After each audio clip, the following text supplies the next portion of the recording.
நம்ம Ashwin sweets and snacks export பண்றதுக்கு 7373041434 மற்றும் www.ashwinsweets.com கான்டாக்ட் பண்ணுங்க. சரி, அதே மாதிரி முன்னாள் அமைச்சர் செங்கோட்டையன் ஆதவர்ஜுனா புசி ஆனந்த் அவர்கள் அழைத்து சென்ற காட்சிகளை நம்மளால் பார்க்க முடிந்தது. இந்த நிகழ்ச்சியில் யார் யாரெல்லாம் பங்கேற்க இருக்கிறார்கள், அது குறித்த முழு விவரங்கள். தமிழகமே எதிர்பார்த்து கொண்டிருந்த அந்த இணைப்பு நிகழ்ச்சி இன்று நடைபெற இருந்தாலும் கூட தமிழக வெற்றி கழகத்தினுடைய மாநில நிர்வாகிகள் பெருமளவு இதில் கலந்து கொள்ளவில்லை.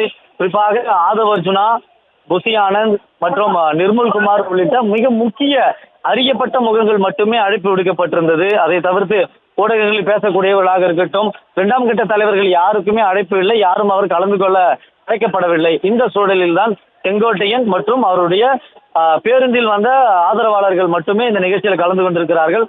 அவர்களோடு விஜய்க்கு மிக நெருக்கமான கட்சியில் மிக முக்கிய முகங்கள், அறியப்பட்ட முகங்கள் மட்டுமே இந்த நிகழ்ச்சிக்கு அழைப்பு விடுக்கப்பட்டு இங்க பங்கேற்க அனுமதியும் வழங்கப்பட்டிருக்கிறது. இந்த நிலையில் தான் ஆதவர்ஜுனா மற்றும் புசி ஆனந்த் அவரை வெளியில் வந்து வரவேற்று கட்சி அலுவலகத்திற்கு அழைத்து வந்திருக்கிறார்கள். அதற்கு முன்னதாகவே தாவேக தலைவர் விஜய் கட்சி அலுவலகத்திற்கு வந்துவிட்டார். தற்பொழுது அவர்கள் உரையாடி கொண்டிருக்கிறார்கள். இந்த உரையாடலுக்கு பிறகு கூட்டரங்கிற்கு வருவார்கள். இந்த கூட்டரங்கிலே தான் அந்த இணைப்பு நிகழ்ச்சி நடைபெற இருக்கிறது.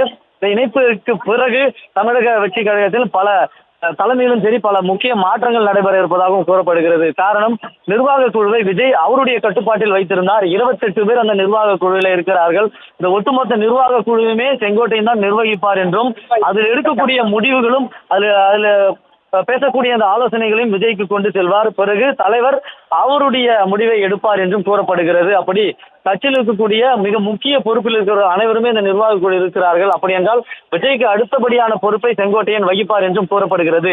இந்த நிலையில் தான் செங்கோட்டையன் தாவேகா தலைமை அலுவலகத்திற்கு வருகை தந்திருக்கிறார். 2-3 நாட்களாகவே பல்வேறு கோணங்களில் பல வினாக்கள் எழுப்பப்பட்டது, பல கிசுகிசுகள் எழுந்தது. இதை அனைத்துக்குமே செங்கோட்டையன் தற்பொழுது முற்றுப்புள்ளி வைத்திருக்கிறார். தற்பொழுது செங்கோட்டையன் தாவேகாவுடைய தலைமை அலுவலகத்திற்கு வருகை தந்திருக்கிறார். இன்னும் சற்று நேரத்தில் இந்த இணைப்பு நிகழ்ச்சி நடைபெற இருக்கிறது. அவருடன் கோபிச்செட்டிப்பாளையத்திலிருந்து நூற்றுக்கணக்கான ஆதரவாளர்கள் தற்பொழுது பேருந்து மூலமாகவும் கார்கள் மூலமாகவும் கட்சி அலுவலகத்திற்கு வந்திருக்கிறார்கள். விஜய் மற்றும் செங்கோட்டையன் தற்பொழுது அவர்கள் உரையாடி கொண்டிருக்கிறார்கள். இணைப்புக்கு முன்னதாக விஜயை செங்கோட்டையன் தனி அறையில சந்தித்து பேசி வருகிறார். அவர் இன்னும் சற்று நேரத்தில் கூட்டரங்கிற்கு அனைத்து மாநில நிர்வாகிகள் மற்றும் விஜய் செங்கோட்டையன் அனைவரும் வந்த பிறகு இணைப்பு நிகழ்ச்சி தொடங்கும். நிகழ்ச்சிக்கு பிறகு செய்தியாளர்களை சந்திப்பார் என்று எதிர்பார்க்கப்படுகிறது. கட்சி வட்டாரங்கள் செய்தியாளர்களை சந்திப்பதற்கான ஏற்பாடுகளை செய்திருக்கிறார்கள். எனவே செங்கோட்டையன் அதிகாரப்பூர்வமாக கட்சியில் இணைந்த பிறகு செய்தியாளர்களை சந்திப்பார் என்று எதிர்பார்க்கப்படுகிறது.